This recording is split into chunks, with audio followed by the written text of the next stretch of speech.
Hello there.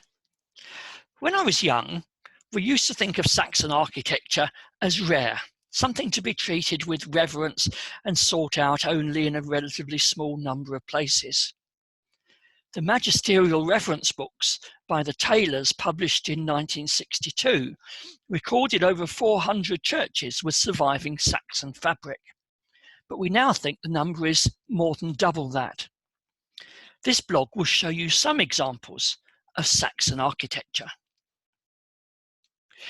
One misconception is that Saxon churches were built of wood on a small scale. Current thinking is that the Saxons wanted their churches to be different to the buildings in which they lived, and where local geology allowed, they were often built in stone. This is Bradwell-on-Sea in Essex, built in the early 7th century by St. Cedd, first Bishop of East Anglia.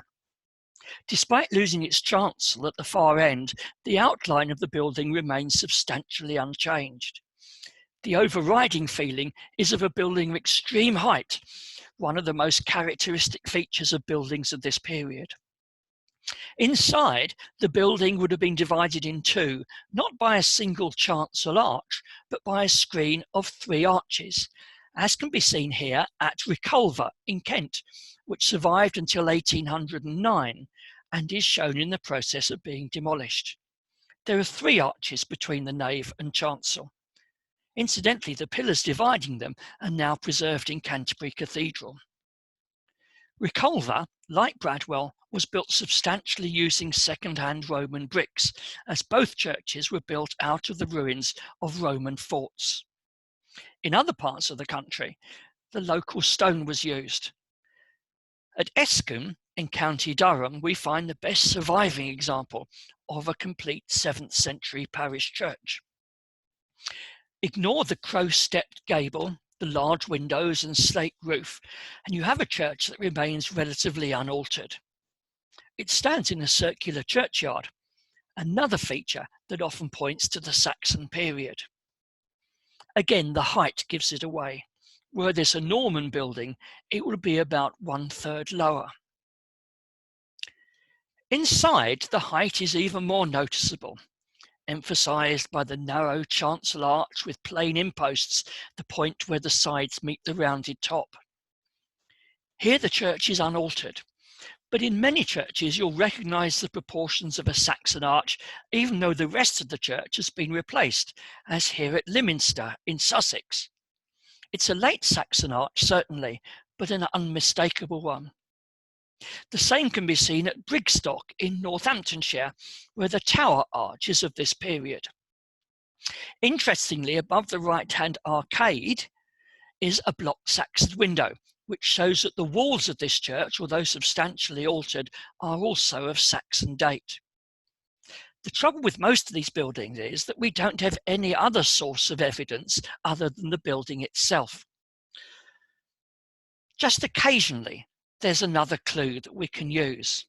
This is the foundation stone of St. Paul's Church in Jarrow, founded in 681 by King Egfrith.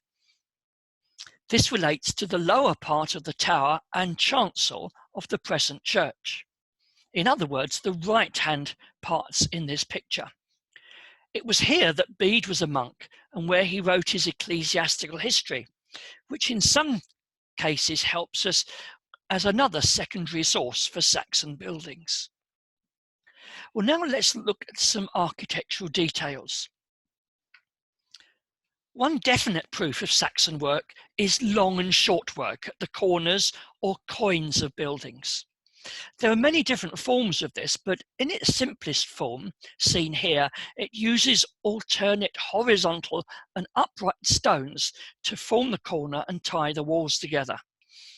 In many churches, it's the sole surviving evidence of Saxon work. Another characteristic of Saxon buildings is the use of what is termed herringbone masonry, as seen here at Loxley in Warwickshire.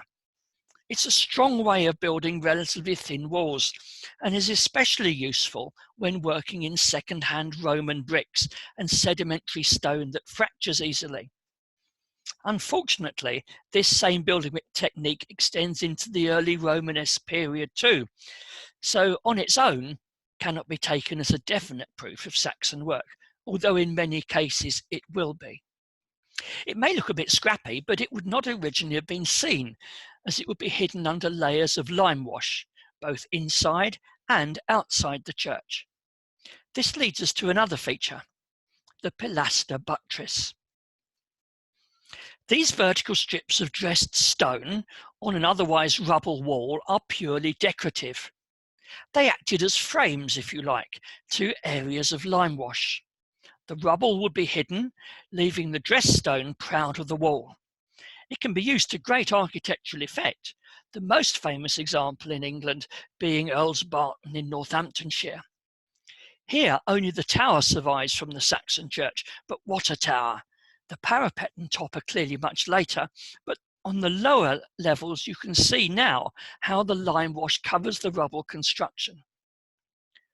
Whilst Northamptonshire offers the most famous Saxon tower, it's also home to the most famous Saxon church, Brixworth.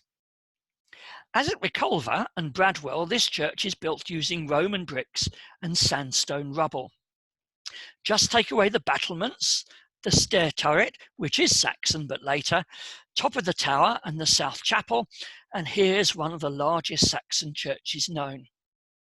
When we look inside, we see tall arches on each side that led into both north and south aisles, and the tall, narrow chancel arch with which we are already familiar. To either side of the arch, you can see two small Saxon windows which are also original. Because Saxon churches didn't employ the use of glass, the windows were necessarily small to protect the interior of the church. And one of the ways this protection was achieved was to set the actual opening of the window in the centre of the wall, giving a windowsill on the outside as well as on the inside. And this is a unique feature of Saxon windows. This one at Cringleford in Norfolk shows the construction, but unfortunately the splays have been remnant, so you can't see that the sides are constructed exactly as the walls. These windows had no dressed stone in their construction. Sometimes only a small window was needed, for instance in a staircase, and here they could be cut from a single piece of stone, as in this one in Lincolnshire. You can see they were worried about the weight of the wall cracking the stone, so they placed a larger horizontal stone above it to deflect the pressure.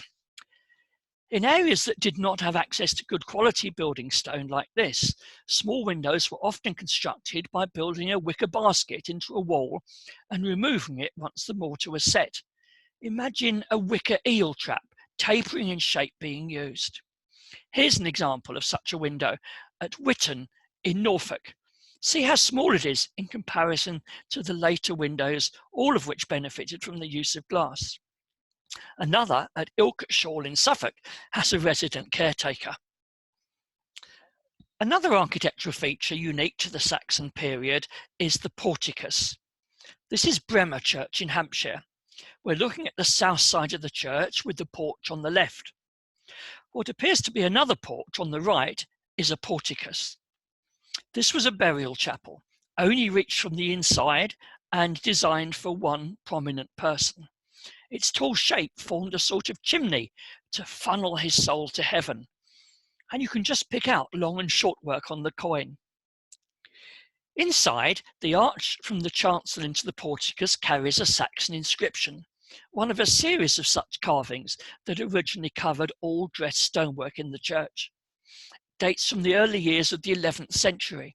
A porticus could have been built on any side of the church. Here at Bishopstone in Sussex is a particularly interesting example. It stands towards the west end of the south side of the church. After the Norman conquest, a tower was built at the west end of the church which covered the original west door, and the porticus was converted into rather a grand porch. You can see the Romanesque doorway the Normans cut through. Only the extreme height of the nave walls and the height of the porch gives clues that this church is pre-Norman. Above the Romanesque doorway, and just missed when it was constructed, is a Saxon sundial. These are relatively common in some parts of England, but this one is special because it's inscribed with the name Edric. But this probably refers to Ealdhelm, a 10th century bishop of Chichester. We mustn't forget that there were many schools of Saxon sculpture, much of whose output survives. At Romsey in Hampshire, there are 2 surviving Saxon roods, carvings of the crucified Christ, and I'll return to Saxon sculpture in a future blog. If you know where to look, our churches give us plenty of Saxon clues, and I hope I've encouraged you to search some of them out. Thank you for watching.